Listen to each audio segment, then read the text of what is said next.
Regular একটা রান্না share করছি। ডিম ডাল হচ্ছে বাঙালির পছন্দের একটা খাবার। এভাবে করে ডিম আর ডাল একসাথে রান্না করলে খেতে অনেক ভালো লাগে। আর এই ডিম ডালটা পরিবেশন করতে পারবেন ভাত, রুটি বা পরোটার সাথে। আশা করছি আজকের রেসিপি নতুনদের অনেক কাজে আসবে। চাইলে ব্যাচেলাররাও এরকম একটা ডিম ডাল রান্না করে নিতে পারেন। আজকে ডিম ডালটা রান্না করার জন্য এখানে 1 কাপ পরিমাণ মসুর ডাল নিয়ে নিয়েছি। চাইলে এখানে বুটের ডালটাও ব্যবহার করতে পারেন। তারপর হচ্ছে ডালগুলোকে ভালোভাবে ধুয়ে 10 মিনিট ধরে পানি দিয়ে ভিজিয়ে রাখবো। এবার ডালটা রান্না করার জন্য ভিজিয়ে রাখা ডালটাকে একটা কড়াইয়ের ভিতরে নিয়ে নিয়েছি। 1/4 কাপ পরিমাণ পেঁয়াজ কুচি দিয়েছি, কয়েকটা কাঁচামরিচ ফালি দিয়েছি, 1/2 চামচ পরিমাণ রসুন বাটা দিয়েছি, আর 1 চামচ পরিমাণ আদা বাটা দিয়েছি।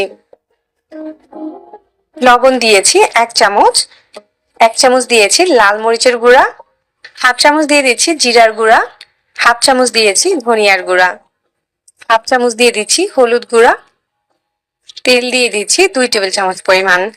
এবার সবকিছু দিয়ে ডালটাকে খুব ভালোভাবে হাত দিয়ে কচলে মেখে নিচ্ছি।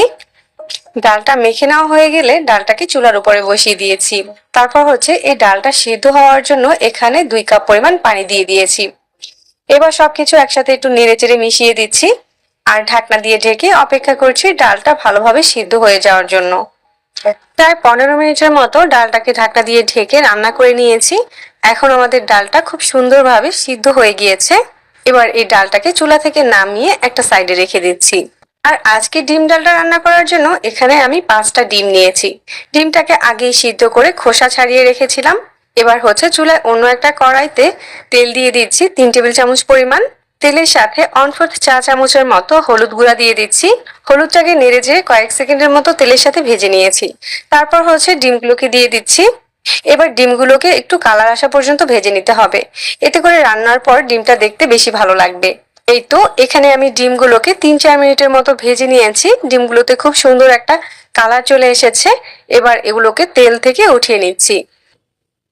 কড়াইতে থাকা বাকি তেলের ভিতরে এখানে কিছু আস্ত গরম মশলা দিয়েছি, দারুচিনি, এলাচ আর তেজপাতা।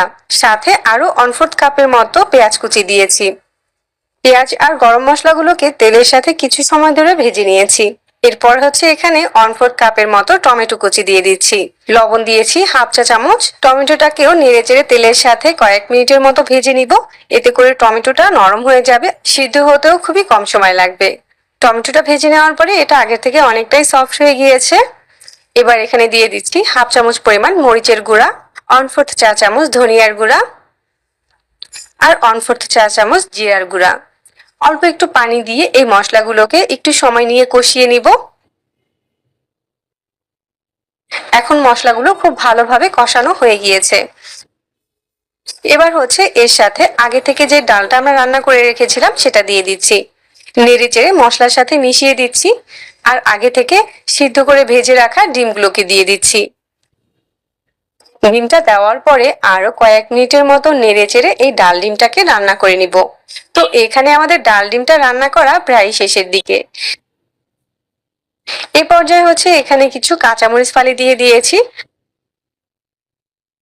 আর কিছু ধনেপাতা কুচি দিয়ে দিয়েছি।